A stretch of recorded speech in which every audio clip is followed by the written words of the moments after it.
My name is Sean Liang, and I'm a sophomore student here, and I'm currently enrolled in a sociology class. And I'm trying to produce a benefit concert, and I was wondering if you could give me information about how I can reserve a venue and a time for this. So if you could give me a call back at this number, I would really appreciate it. Thank you. It started with our first paper together. Dylan, Grant, and I wrote about child soldiers in Uganda specifically. I had no idea that this was going on still. And doing research for this, we discovered Invisible Children. Invisible Children started when 3 guys in college went over to Uganda, and they were just kind of looking to shoot a documentary. And what they wound up seeing was the effects of the war, the effects of the violence and the horrible things that were going on, especially to children. You know, the children being abducted, children being forced to night commute was when they couldn't sleep in their homes because they would get abducted, so they had to, you know, walk miles and miles and miles into cities and sleep at bus stops and, you know, sleep underground. So they came back to America with this footage, and they showed this footage, and it inspired a lot of people to start a nonprofit called Invisible Children. Right now, Joseph Kony and his Lord's Resistance Army are raping and killing their way through Central East Africa with an army of kidnapped child soldiers. And doing research for this, we saw their documentary, The Rough Cut, and watching that, I think that was the first big, profound experience that we had.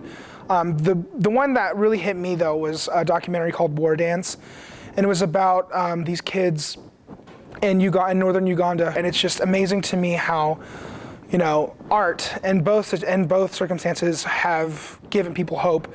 And so we decided to do this concert sort of as our way of making a difference with our craft. He told me about how there's this 25 campaign about 25 hours of silence, and then you're supposed to break the silence in some way. And so it just happened to be at the right time that the first thing that popped into my head was like, oh, well, why not do it with music? About venues, I talked to Michael Williams, who is in charge of reserving spaces in Mosley, and I picked up a form. The problem is I talked to him, and he said that week there's like an arts week. I'm not even sure exactly what's going on that week, but McKinnon is reserved. The big thing that we're struggling with is the venue. That's really the thing where as soon as we nail that down, I feel like we're going to be able to really take off and start running. I should take Mucinex also. I have to take that in the morning. There we go. Man, stuff is awful.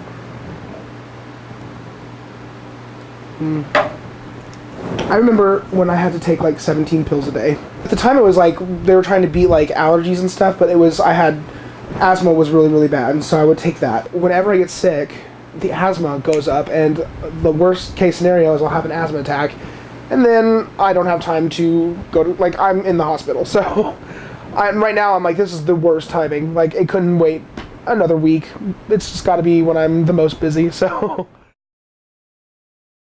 That should work fine. The only thing is we have to get power cords out there.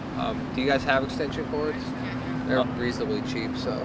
Yeah. We could probably get our hands on it. We just set where exactly on West Lawn we're going to be doing it, which is great. Could you give me a rundown kind of what the programming game plan is for the concert? The first people will go on at 8. Each band's going to have a 25-minute half-hour set. So right now it's kind of just sitting and biding our time until the day. One of the big things that worries me right now is Sean has just gotten really sick.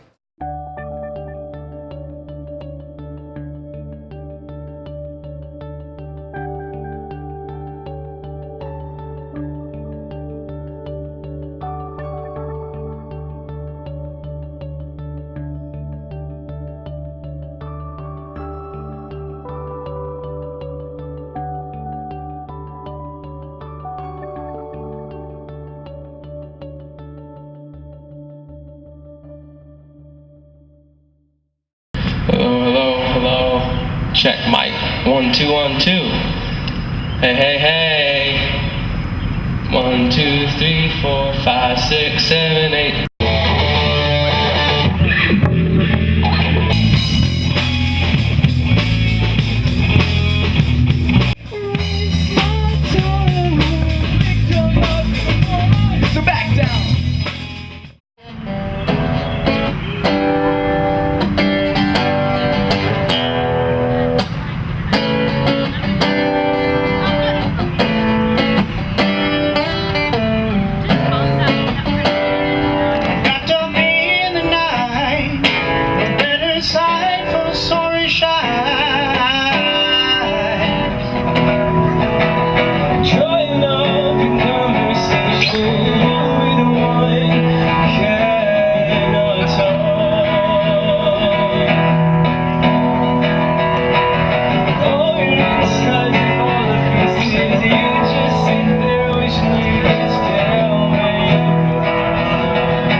as long as someone learns about what's going on in Africa, then I'm okay. And that's what I wanted in the beginning.